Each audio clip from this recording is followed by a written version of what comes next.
दोस्तों, साल 2024 की चैत्र नवरात्रि कब से प्रारंभ हो रही है? 8 या फिर 9 अप्रैल से? और कब समाप्त होगी?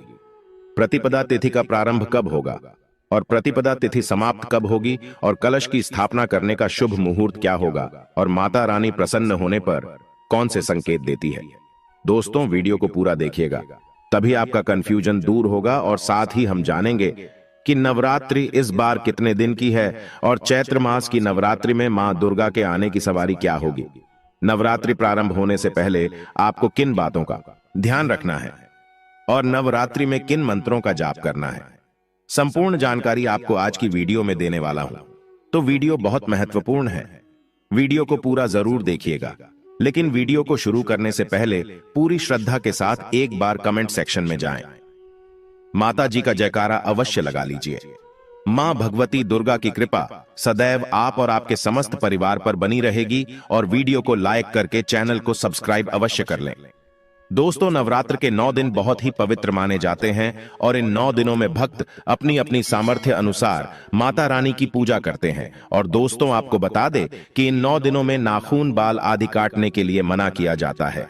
व्रतधारी को पूजा करते समय विशेषकर ध्यान रखें, काले रंग के वस्त्र नहीं पहनने चाहिए। विधि विधान से सुबह और शाम की पूजा करनी चाहिए। वैसे तो कलश स्थापना करना बहुत ही शुभ माना जाता है। अगर आप किसी कारण से कलश स्थापना नहीं कर पाते हैं तो बिना कलश स्थापना के भी आप नवरात्रि के 9 दिन की पूजा या 9 दिन उपवास रख सकते हैं। दोस्तों, इन 9 दिनों में अखंड ज्योत भी चलाई जाती है, जो कि 9 दिन और 9 रातों तक लगातार चलती रहती है। इन 9 दिनों में श्री दुर्गा चालीसा पाठ, श्री दुर्गा सप्तशती का पाठ किया जाता है।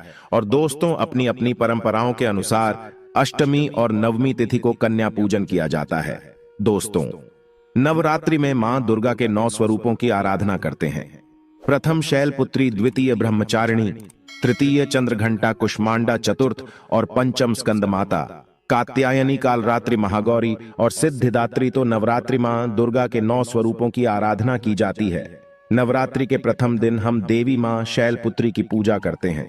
नवरात्रि में जो माता का प्रथम रूप है वह है शैलपुत्री। तो शैलपुत्री के लिए बोला जाता है यह पर्वतराज हिमालय के घर में पुत्री के रूप में उत्पन्न हुई थी, इसलिए इनका नाम शैलपुत्री पड़ा है। नवरात्रि के प्रथम दिन हम माता शैलपुत्री की उपासना करते हैं। वृषभ में माता शैलपुत्री स्थित रहती हैं। वृषभ इनका वाहन है। यह अपने हाथों में खड़ग, चक्र, गदा, धनुष, बाण पर एक शूल, सुमन भी कपाल और श्रम को धारण करके संपूर्ण आभूषणों से विभूषित होती है। मेलमरी के समान क्रांति युक्त 10 भुजा माता की है, 10 चरण वाली हैं। इनके दाहिने हाथ में त्रिशूल और बाएं हाथ में कमल पुष्प सुशोभित है। देवी पुत्री शक्ति, दृढ़ता, आधार पर स्थिरता का प्रतीक है। माता की उपासना करने से जीवन में स्थिरता आती है। तो अगर आप भी माता शैलपुत्री को प्रसन्न करना चाहते हैं तो आपके जीवन में स्थिरता आएगी। माता शैलपुत्री का जो बीज मंत्र है वो है ओम चंद शैलपुत्री देवे नमः। नवरात्रि के दिन हम माता ब्रह्मचारिणी की पूजा करते ही देवी ब्रह्मचारिणी की आराधना करने से कई प्रकार के मनोरथ की पूर्ति होती है। देवी ब्रह्मचारिणी इनका नाम क्यों पड़ा, यह भी जान लेते हैं। तो भगवान शिव से विवाह करने के लिए प्रतिज्ञाबद्ध देवी माता पार्वती ने कठोर ब्रह्मचारी का पालन किया। ब्रह्म का अर्थ होता है तपस्या और आचरण, उसका अर्थ होता है आचरण करने वाली। तो इस प्रकार ब्रह्मचारिणी का अर्थ हुआ और आचरण करने वाली। तो माता रानी ने कठोर तपस्या की। भगवान शंकर को प्राप्त करने के लिए इनके स्वरूप का सर्वप्रथम बखान जानते हैं। तो देवी ब्रह्मचारिणी के दाहिने हाथ में जप की माला है, बाएं हाथ में कमंडल है और ब्रह्म का स्वरूप है। देवी ब्रह्मचारिणी की उपासना करने से मनुष्य में तप, त्याग, वैराग्य, सदाचार और संयम की वृद्धि होती है। माता की कृपा से ही सर्वत्र सिद्धि और विजय की प्राप्ति होती है। माता ब्रह्मचारिणी का मंत्र है या देवी सर्वभूतेषु ब्रह्मचारिणी रूपेण संस्थिता नमस्तस्यै नमस्तस्यै नमस्तस्यै नमो नमः। नवरात्रि के तीसरे दिन मां चंद्रघंटा की पूजा करते हैं। इस देवी के मस्तक पर घंटे के आकार का केंद्र बना हुआ है, इसलिए माता का नाम चंद्रघंटा पड़ा है। इनके जो चंद है ये भयंकर है। घंटे की ध्वनि से यह सभी दुष्ट व्यक्तियों का नाश करती है, इसलिए माता का नाम चंद्रघंटा पड़ा है। इनके स्वरूप जान लेते हैं तो मां के शरीर का रंग स्वर्ण के समान चमकीला है। इनके 3 नेत्र हैं, 10 हाथ हैं, इनके कर कमल गदा धनुष बाण खड्डक त्रिशूल और अस्त्र शस्त्र लिए हुए हैं। अग्नि जैसे बनने वाले हैं, ज्ञान से जगमगाने वाली हैं। ये सिंह के आसन पर अरुण है तथा युद्ध में लड़ने के लिए अमुक रहती हैं। मां की कृपा से साधक के समस्त पाप बाधाएं और जो परेशानियां आती हैं वे नष्ट हो जाती हैं। देवी की कृपा से जातक पराक्रमी और निर्भर होता है। अगर आप भी मां चंद्रघंटा की पूजा करते हैं तो आपको निर्भयता की प्राप्ति होती है। देवी मां चंद्रघंटा का मूल मंत्र है। चंद्रघंटा देवी नमो नमः। नवरात्रि के चौथे दिन मां कूष्मांडा की पूजा करते हैं। अब कूष्मांडा क्यों पड़ा है, नाम से भी सुन लीजिए, यह माता कूष्मांडा है, क्योंकि माता ने ही सृष्टि का निर्माण किया है, इसलिए माता का नाम कूष्मांडा पड़ा है। माता रानी की 8 भुजाएं हैं और ये 8 भुजाएं कई प्रकार की है। ये 8 प्रकार की सिद्धि को अपने हाथों में प्रदान करने वाली कही गई है। इनका वाहन सिंह है और कूष्मांडा माता की आराधना करने से जातक के समस्त रोग और शोक जो होते हैं मिट जाते हैं। माता हमें आयोग, यश और बल तथा आरोग्य प्रदान करती है। माता का मूल मंत्र है कूष्मांडा शर्मिंदा नमः। नवरात्रि के 5वें दिवस माता स्कंद माता की पूजा करते हैं। शैलपुत्री ब्रह्मचारिणी बनकर तपस्या करने के बाद भगवान शिव से विवाह किया। तदंतर स्कंद उनके पुत्र बने, अर्थात कार्तिकेय जो हैं उनके पुत्र बने, इसीलिए माता स्कंद माता कहलाई। स्कंद भगवान को अपनी गोद में हमेशा बैठे हुए माता रहती हैं, इसलिए इनका नाम स्कंद माता पड़ा है। और इन माता की उपासना करने से समस्त इच्छा की पूर्ति होती है और परम शांति की परम सुख का अनुभव होता है। इनकी पूजा करने से, आराधना करने से सभी प्रकार की वस्तु की प्राप्ति होती है, ऐश्वर्य मिलता है। अगर आप मां की पूजा करते हैं तो ऐश्वर्य की प्राप्ति होती है, सभी प्रकार की सिद्धियों की प्राप्ति होती है। आइए जानते हैं माता का मूल बीज मंत्र। ओम देवी स्कंद माता नमः। यह माता का मूल बीज मंत्र है। दोस्तों, इसके बाद नवरात्रि के 6ठे दिन देवी कात्यायनी की पूजा करते हैं।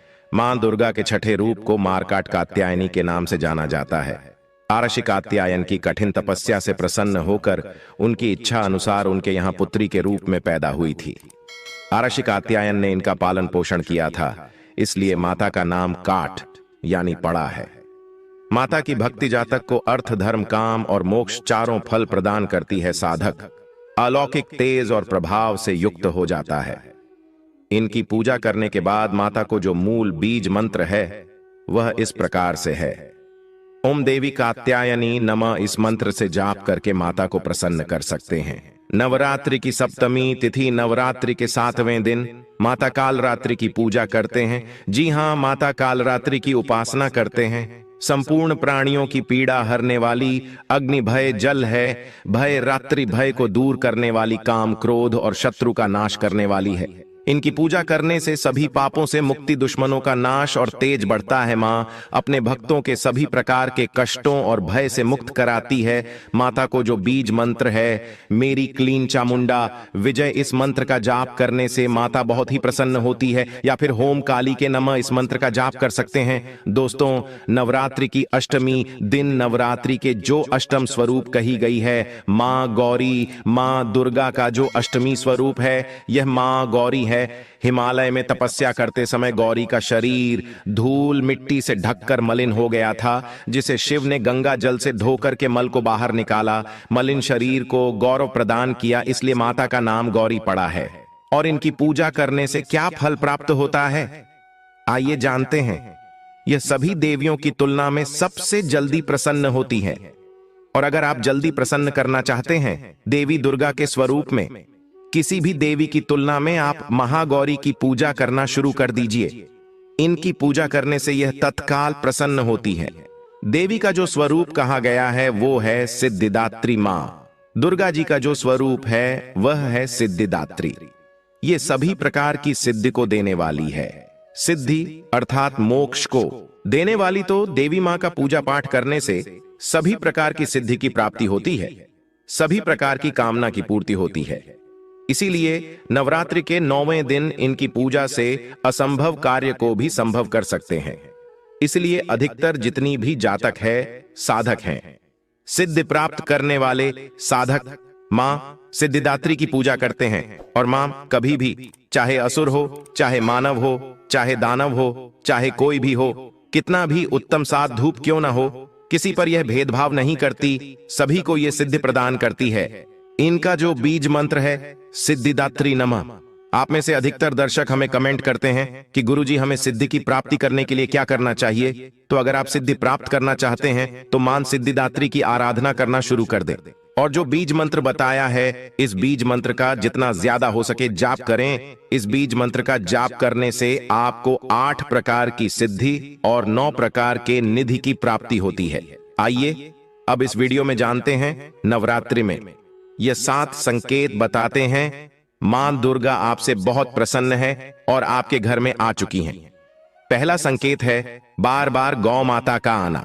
जिस घर में मां दुर्गा रहती है उस घर में उनकी बहन कामधेनु उनकी सेवा के लिए, उनके दर्शन के लिए बार बार घर के द्वार पर बिल्कुल ही आती हैं। और यह घर